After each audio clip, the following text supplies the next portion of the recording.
Hello friends, welcome to my channel school lessons.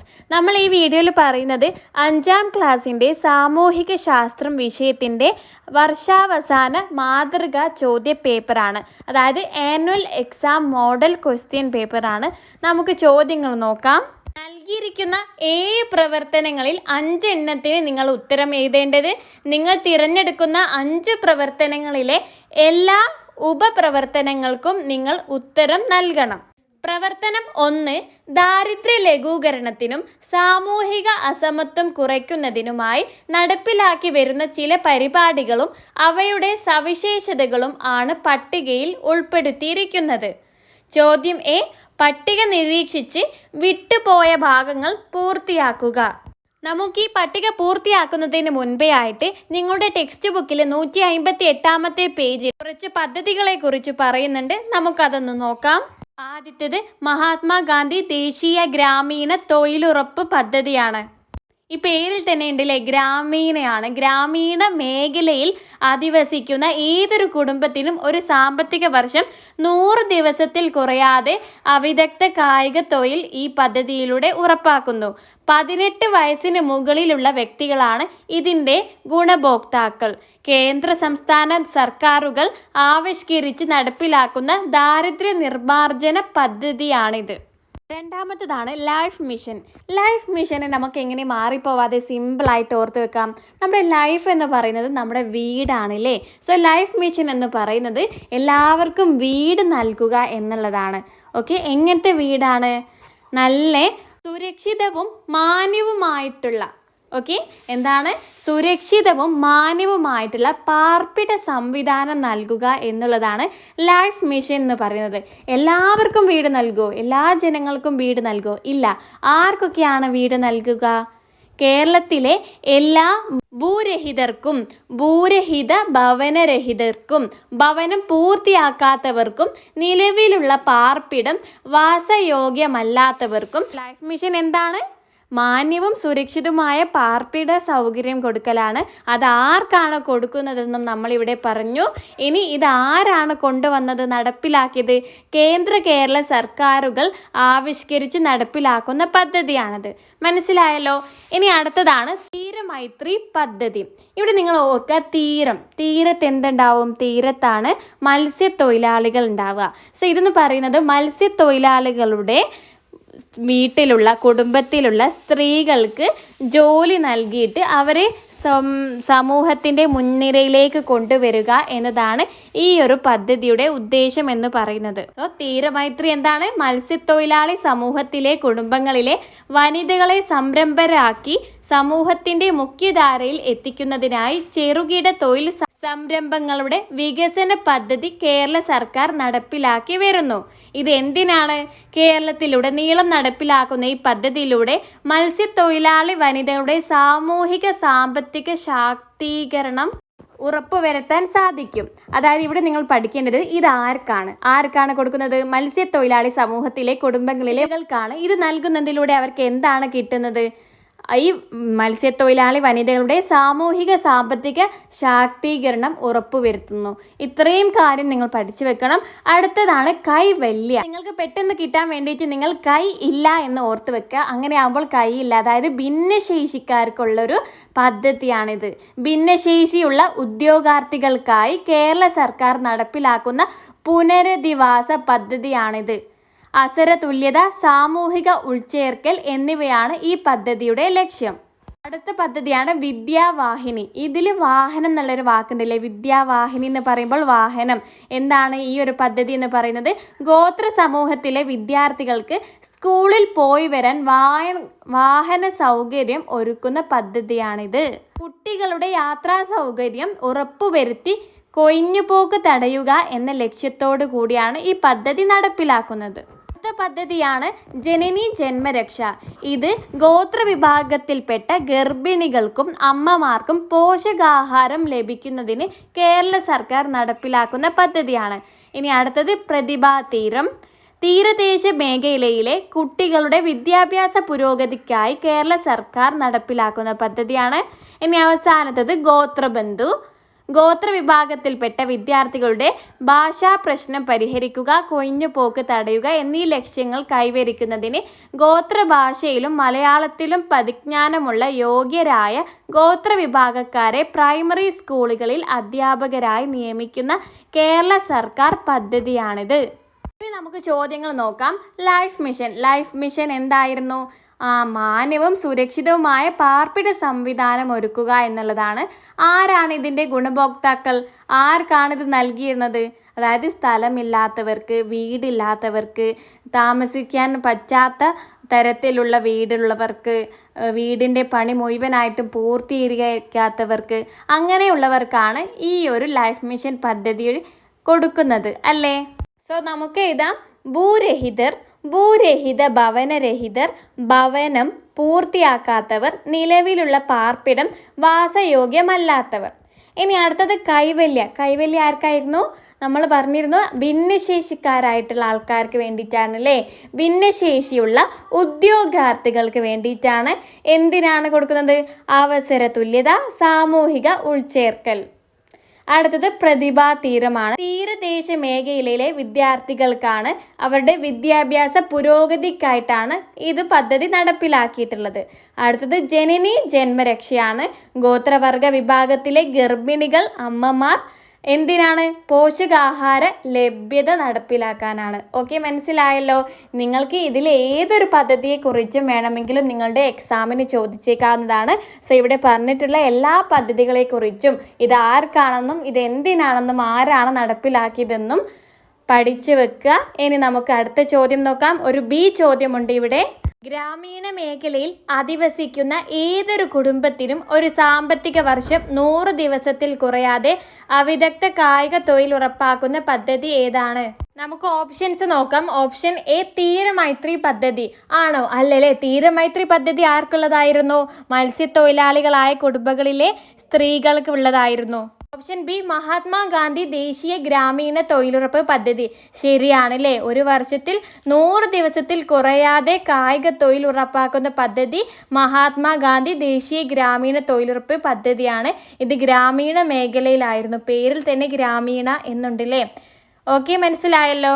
നമുക്ക് മറ്റു 2 options കൂടി ഏതാണെന്നൊന്ന് പറയാം. ഗോത്രബന്ധു എന്തായിരുന്നു? ഗോത്ര വിഭാഗത്തിലുള്ള കുട്ടികളുടെ ഭാഷ അല്ലേ? ഗോത്രഭാഷ പുരോഗതിക്ക് വേണ്ടിയിട്ട് ഗോത്രവിഭാഗത്തിൽപ്പെട്ട ഒരു യോഗ്യരായ ഒരാളെ, അതായത് മലയാള ഭാഷയും ഗോത്രഭാഷയും അറിയുന്ന ഒരാളെ പ്രൈമറി സ്കൂളിൽ അധ്യാപികയായി നിയമിക്കുന്ന പദ്ധതിയാണല്ലേ. അടുത്തത് ഓപ്ഷൻ ഡി കൈവല്യ ആർക്കുള്ളതായിരുന്നു? ഭിന്നശേഷിക്കാരായിട്ടുള്ള ആൾക്ക് വേണ്ടിയിട്ടുള്ളതായിരുന്നു. നമുക്കിനി പ്രവർത്തനം 2 നോക്കാം. സൗരയൂഥത്തിലെ ചില ഗ്രഹങ്ങളുടെ ചിത്രങ്ങളും അവയുടെ സവിശേഷതകളും താഴെ നൽകിയിരിക്കുന്നു. നമുക്ക് സവിശേഷതകൾ ഒന്ന് വായിക്കാം. ജീവൻ നിലനിൽക്കുന്ന ഒരേ ഒരു ഗ്രഹം, ഏറ്റവും വലിയ ഗ്രഹം, ചുവന്ന ഗ്രഹം, സൂര്യനോട് ഏറ്റവും അടുത്ത് സ്ഥിതി ചെയ്യുന്ന ഗ്രഹം. നിങ്ങളുടെ ടെക്സ്റ്റ് ബുക്കിൽ 10ാമത്തെ പാഠം, അതായത് 163ാമത്തെ പേജിൽ ഗ്രഹങ്ങളും സവിശേഷതകളും പറയുന്നുണ്ട്. ബുധൻ സൂര്യനോട് ഏറ്റവും അടുത്ത് സ്ഥിതി ചെയ്യുന്ന ഗ്രഹം. ബുധൻ പ്രഭാത നക്ഷത്രം, പ്രദോഷ നക്ഷത്രം എന്നിങ്ങനെ അറിയപ്പെടുന്ന ഗ്രഹം. ഭൂമി ജീവൻ നിലനിൽക്കുന്ന ഒരേ ഒരു ഗ്രഹം. ചൊവ്വ ചുവന്ന ഗ്രഹം. വ്യാഴം ഏറ്റവും വലിയ ഗ്രഹം. ശനി വലുപ്പത്തിൽ 2ാം സ്ഥാനമുള്ള ഗ്രഹം. യുറാനസ് ഏറ്റവും തണുപ്പുള്ള ഗ്രഹം. നെപ്റ്റ്യൂൺ സൂര്യനിൽ നിന്ന് ഏറ്റവും അകലെ സ്ഥിതി ചെയ്യുന്ന ഗ്രഹം. ഇവയൊക്കെ നിങ്ങൾ പഠിച്ചു വെക്കണം. ഇനി നമുക്ക് ചോദ്യത്തിലേക്ക് തിരിച്ചു വരാം. ഇവിടെ ചോദിച്ചിട്ടുള്ളത് ബുധൻ ഏതായിരുന്നു? സൂര്യനോട് ഏറ്റവും അടുത്ത് നിൽക്കുന്ന ഗ്രഹമാണല്ലേ. അത് ചൊവ്വ ചുവന്ന ഗ്രഹമാണ്. അടുത്തത് വ്യാഴം ഏറ്റവും വലിയ ഗ്രഹം. ഭൂമി ജീവൻ നിലനിൽക്കുന്ന ഒരേ ഒരു ഗ്രഹം. അടുത്തത് ഇവിടെ ഒരു ബി ചോദ്യമുണ്ട്. സൂര്യനിൽ നിന്ന് ഏറ്റവും അകലെ സ്ഥിതി ചെയ്യുന്ന ഗ്രഹം ഏതാണ്? ശരിയായിട്ടുള്ള ഉത്തരം ഓപ്ഷൻ എ നെപ്റ്റ്യൂൺ ആണ്. ഇനി നമുക്ക് പ്രവർത്തനം 3 നോക്കാം. ഭൂമിയുടെ ഭ്രമണം, പരിക്രമണം എന്നിവ ചിത്രീകരിച്ചിരിക്കുന്നത് ശ്രദ്ധിക്കുക. ഇവിടെ നിങ്ങൾക്ക് 2 ചിത്രങ്ങൾ നൽകിയിട്ടുണ്ട്. ചിത്രം എ, ചിത്രം ബി. നിങ്ങളോടുള്ള ചോദ്യം ഇതാണ്. ചിത്രത്തിൽ ഭ്രമണം, പരിക്രമണം എന്നിവ യഥാക്രമം ഏതൊക്കെയാണെന്ന് എഴുതുക. അവിടെ ചിത്രം എ, ചിത്രം ബി എന്ന് നൽകിയിട്ടുണ്ട്. അവിടെ ചിത്രങ്ങളുടെ പേരാണ് നിങ്ങൾ എഴുതി കൊടുക്കേണ്ടത്. ടെക്സ്റ്റ് ബുക്കിൽ 168 പേജിൽ ഭൂമിയുടെ ഭ്രമണവും പരിക്രമണവും പറയുന്നുണ്ട്. നമുക്കൊന്ന് നോക്കാം. ഭൂമി അതിൻ്റെ സാങ്കല്പിക അച്ചുതണ്ടിൽ സ്വയം കറങ്ങുന്നതാണ് ഭ്രമണം അഥവാ റൊട്ടേഷൻ എന്ന് പറയുന്നത്. അതുകൊണ്ടാണ് നമുക്ക് രാത്രിയും പകലും അനുഭവപ്പെടുന്നത്. ഇവിടെ താഴെ നിങ്ങൾക്കൊരു ചിത്രം നൽകിയിട്ടുണ്ട് അല്ലേ? ഭ്രമണത്തിൽ എന്തുണ്ടാവും? അച്ചുതണ്ടുണ്ടാവും.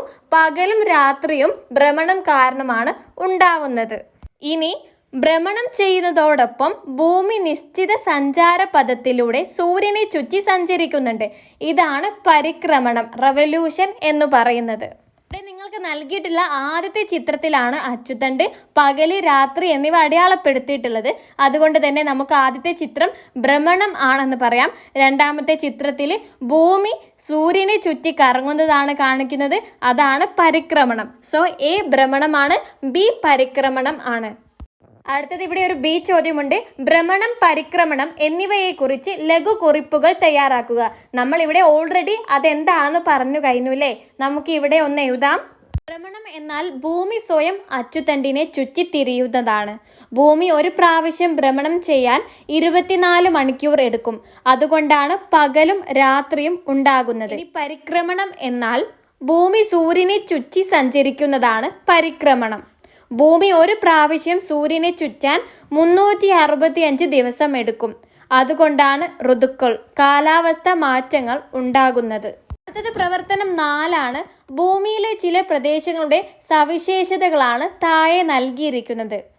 മഴ തീരെ കുറവ്, മണൽക്കാറ്റ്, നായ്ക്കൾ വലിക്കുന്ന സ്ലെഡ്ജുകൾ ഇഗ്ലു, ജലദൗർബല്യം, ഹിമക്കരടി, സീൽ, ഹിമമൂങ്ങ, വിശാലമായ മണൽപ്പരപ്പ്, വരണ്ട കാറ്റ്, വേട്ടയാടൽ, മത്സ്യബന്ധനം. ചോദ്യം ഇതാണ്: നൽകിയിരിക്കുന്ന സവിശേഷതകൾ നിന്നും ധ്രുവപ്രദേശങ്ങളുമായി ബന്ധപ്പെട്ടവ കണ്ടെത്തി എഴുതുക. നിങ്ങളുടെ ടെക്സ്റ്റ് ബുക്കിൽ 172 പേജിൽ ധ്രുവപ്രദേശങ്ങളെ പറ്റി പറയുന്നുണ്ട്. അവിടെ നല്ല തണുപ്പായിരിക്കും, നല്ല മഞ്ഞുള്ള കാലാവസ്ഥയായിരിക്കും.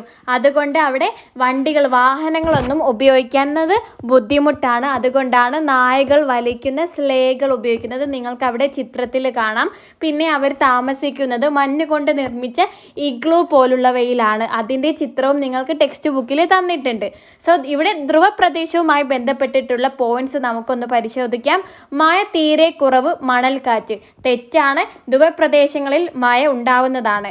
അടുത്ത രണ്ടാമത്തെ പോയിന്റ്, നായ്കൾ വലിക്കുന്ന സ്ലെഡ്ജുകൾ ഇഗ്ലു. ശരിയാണ്, ഇത് ധ്രുവപ്രദേശത്ത് കാണാവുന്നതാണ്. അടുത്തത് ജലദൗർബല്യം. തെറ്റാണ്. നാലാമത്തെ പോയിന്റ്, ഹിമക്കരടി, സീൽ, ഹിമമൂങ്ങ. ശരിയാണ്, ഇത് ധ്രുവപ്രദേശങ്ങളിൽ കാണുന്നതാണ്. അടുത്തത് വിശാലമായ മണൽപ്പരപ്പ്, വരണ്ട കാറ്റ്. തെറ്റാണ്. ഏറ്റവും ലാസ്റ്റത്തെ പോയിന്റ്, വേട്ടയാടൽ, മത്സ്യബന്ധനം. ശരിയാണ്, ധ്രുവപ്രദേശങ്ങളിൽ കൃഷി ചെയ്യാൻ കഴിയില്ല. അതുകൊണ്ട് തന്നെ അവർ വേട്ടയാടിയും മത്സ്യബന്ധനം നടത്തിയാണ് ജീവിക്കുന്നത്. സോ ഇവിടെ ശരിയായിട്ടുള്ള പോയിന്റ്സ് എന്ന് പറയുന്നത് രണ്ടാമത്തെ പോയിന്റ്, നാലാമത്തെ പോയിന്റ്, ഏറ്റവും ലാസ്റ്റത്തെ പോയിന്റ്. 3 പോയിന്റ്സും നിങ്ങൾ താഴേക്ക് ഇറക്കി എഴുതണം. ഇനി ബി ചോദ്യമാണ്: കാലാവസ്ഥാ വ്യതിയാനം ലഘൂകരിക്കുന്നതിനായി നിങ്ങൾക്ക് ചെയ്യാൻ കഴിയുന്ന 2 പരിസ്ഥിതി സംരക്ഷണ പ്രവർത്തനങ്ങൾ എഴുതുക. ഇതേ ക്വസ്റ്റ്യൻ നിങ്ങളുടെ ടെക്സ്റ്റ് ബുക്കിൽ 177 പേജിലുമുണ്ട്. കാലാവസ്ഥാ വ്യതിയാനം ലഘൂകരിക്കുന്നതിനായി നിങ്ങൾക്ക് ചെയ്യാൻ കഴിയുന്ന പരിസ്ഥിതി സംരക്ഷണ പ്രവർത്തനങ്ങൾ എന്തെല്ലാം? നിങ്ങളുടെ നിർദ്ദേശങ്ങൾ ക്ലാസ്സിലെ വാർത്താ ബോർഡിൽ പ്രദർശിപ്പിക്കൂ. സോ ഇവിടെ തന്നിട്ടുള്ള പോയിന്റ്സ് എന്തൊക്കെയാണ്?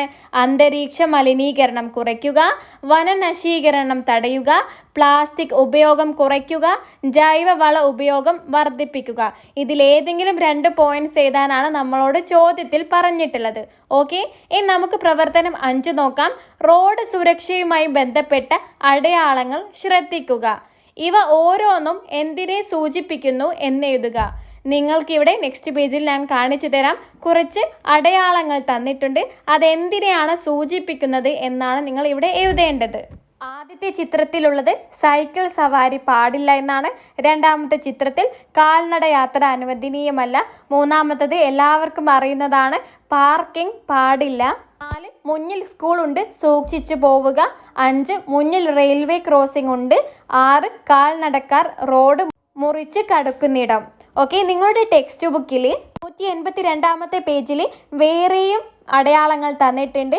ഇതൊക്കെ എന്തിനെയാണ് സൂചിപ്പിക്കുന്നത് എന്ന് കൂടി നിങ്ങൾ പഠിച്ചു വെക്കുക. ഇതേ ചോദ്യം നിങ്ങളുടെ ടെക്സ്റ്റ് ബുക്കിൽ 181 പേജിലും നൽകിയിട്ടുണ്ട്. അവിടെ ജീവിതത്തിൽ നമുക്ക് പരിചിതമായ നിയമങ്ങൾ ഏതൊക്കെയാണെന്നാണ് ചോദിച്ചിട്ടുള്ളത്. ഗതാഗത നിയമങ്ങൾ, വിദ്യാഭ്യാസ അവകാശ നിയമം, ബാലാവകാശ നിയമം. ഏതെങ്കിലും 2 എണ്ണം എഴുതാനാണ് പറഞ്ഞിട്ടുള്ളത്. ഇവിടെ നിങ്ങളുടെ പാഠത്തിൽ കുറച്ച് നിയമങ്ങളെ പറ്റി പറയുന്നുണ്ട്. അതൊക്കെ നിങ്ങൾ മനസ്സിലാക്കി വെക്കണം. ഇനി നമുക്ക് പ്രവർത്തനം 6 നോക്കാം. കുട്ടികളുടെ അവകാശ സംരക്ഷണ സന്ദേശം പ്രചരിപ്പിക്കുന്ന ജാഥയിൽ പ്രദർശിപ്പിക്കാനായി പോസ്റ്ററുകൾ തയ്യാറാക്കുകയാണ് നീനു. നീനുവിനെ സഹായിക്കാനായി പോസ്റ്ററിൽ ചേർക്കാൻ 2 സന്ദേശങ്ങൾ എഴുതി നൽകാമോ? 2 സന്ദേശങ്ങൾ എഴുതാനാണ് പറഞ്ഞിട്ടുള്ളത്. നമുക്ക് എഴുതാം. 1, കുട്ടികളെ സ്നേഹിക്കൂ, അവരുടെ അവകാശങ്ങൾ സംരക്ഷിക്കൂ. 2, ഓരോ കുട്ടിക്കും വിദ്യാഭ്യാസവും സുരക്ഷയും അവകാശമാണ്. അടുത്തത് ചോദ്യം ബി. സുപ്രീം കോടതിയും ജില്ലാ കോടതികളും കൂടാതെ വിവിധ തരം കോടതികൾ നമ്മുടെ രാജ്യത്ത് പ്രവർത്തിക്കുന്നുണ്ട്. കോടതികളുടെ ശ്രേണിഘടന പൂർത്തീകരിക്കുക. ഈ ഒരു ശ്രേണി നിങ്ങളുടെ ടെക്സ്റ്റ് ബുക്കിലും തന്നിട്ടുണ്ട്. ഏറ്റവും മുകളിൽ സുപ്രീം കോടതിയാണ് വരുന്നത്. അതിൻ്റെ താഴെയായിട്ടാണ് ഹൈക്കോടതികൾ വരുന്നത്. പിന്നെ 3ാം സ്ഥാനത്താണ് ജില്ലാ കോടതികൾ. ഏറ്റവും അവസാനമാണ് കീഴ്ക്കോടതികൾ. ചോദ്യം സി. ലോക ബാലാവകാശ സംരക്ഷണ ദിനമായി ആചരിക്കുന്നത് ഏത് ദിനമാണ്? ഉത്തരം നവംബർ 20.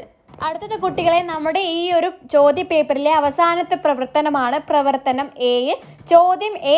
ജലാശയങ്ങൾ മലിനപ്പെടുന്നത് ജീവജാലങ്ങളുടെ നിലനിൽപ്പിന് അപകടത്തിലാക്കുന്നു. നിലവിലുള്ള ജലസ്രോതസ്സുകളെ സംരക്ഷിക്കുന്നതിനും പരിപാലിക്കുന്നതിനും സർക്കാർ വിവിധ പദ്ധതികൾ നടപ്പിലാക്കുന്നുണ്ട്. ചുവടെ നൽകിയിട്ടുള്ള പട്ടിക വായിച്ച് വിട്ടുപോയവ പൂരിപ്പിക്കൂ. സോ ഇവിടെ സർക്കാർ നടപ്പിലാക്കിയിട്ടുള്ള പദ്ധതി നൽകിയിട്ടുണ്ട്. അതാരാണ് നിലവിൽ കൊണ്ടുവന്നതെന്നാണ് 2ാമത്തെ കോളത്തിൽ നിങ്ങൾ എഴുതേണ്ടത്. കുട്ടികളെ, ഇതേ ഒരു പട്ടിക നിങ്ങളുടെ ടെക്സ്റ്റ് ബുക്കിൽ 142 പേജിൽ നിങ്ങൾക്കായി നൽകിയിട്ടുണ്ട്. പദ്ധതികളുടെ പേര് ഇനി ഞാൻ ഒഴുകട്ടെ. നിർവഹണം ഹരിത കേരളം മിഷനാണ്. മാലിന്യമുക്തം നവകേരളം തദ്ദേശ സ്വയംഭരണ വകുപ്പ്. തെളിനീരൊഴുകും നവകേരളം തദ്ദേശ സ്വയംഭരണ വകുപ്പ്.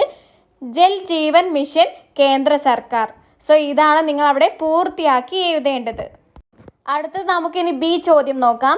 ലോകത്തിലെ ആകെ ജലലഭ്യതയുടെ വളരെ ചെറിയൊരു അളവ് മാത്രമേ ശുദ്ധജലമായിട്ടുള്ളൂ.